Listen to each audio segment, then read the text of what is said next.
On ne travaille qu'avec des établissements de santé, donc c'est assez large parce qu'on va aller de la crèche jusqu'à l'hôpital. Donc tous les établissements médico-sociaux et on intervient donc sur les qualifications de soignants ou d'aidants. Donc de l'agent de service hospitalier qui va s'occuper de l'entretien des locaux, de la préparation des petits déjeuners par exemple, jusqu'aux médecins. Les établissements de santé ont toujours besoin de personnel. Ils ne peuvent pas fonctionner en effectif réduit parce qu'il y a besoin de continuité de soins.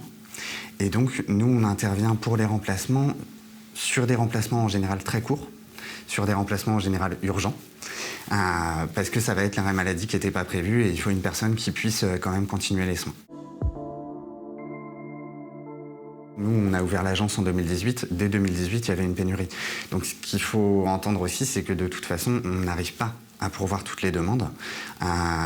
Donc on ne répond pas à tous les besoins, malheureusement. Alors bien sûr, il y a des besoins en service Covid, ce qui est lié à la crise, je dirais. Mais il y a des besoins aussi dans les EHPAD, quand il y a des arrêts maladie, quand il y a des tests positifs aussi au Covid. Il y a des besoins en soins à domicile. Donc on a vraiment tout type de structure et de plus en plus de structures qui doivent faire appel à nous parce qu'ils ne trouvent pas de solution, même ponctuelle.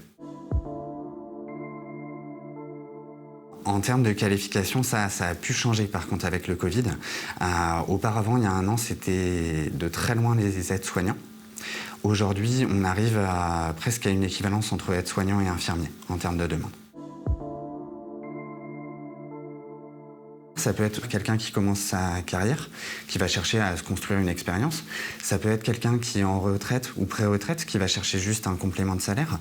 Ça peut être quelqu'un qui serait à mi-temps et qui veut arriver à ses 35 heures hebdomadaires. Nous, on a des personnes qui vont faire une journée par semaine ou d'ailleurs qui vont faire simplement 2 semaines par an. Dans leur vie professionnelle, ils peuvent intervenir en tant qu'intérimaire à un moment où justement ils sont entre 2 contrats plus longs.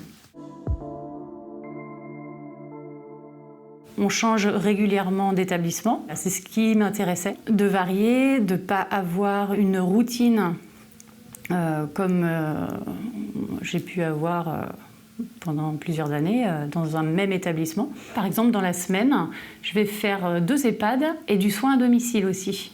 Oui, je travaille à plein temps. Après, je me mets aussi des dispos dans ma semaine.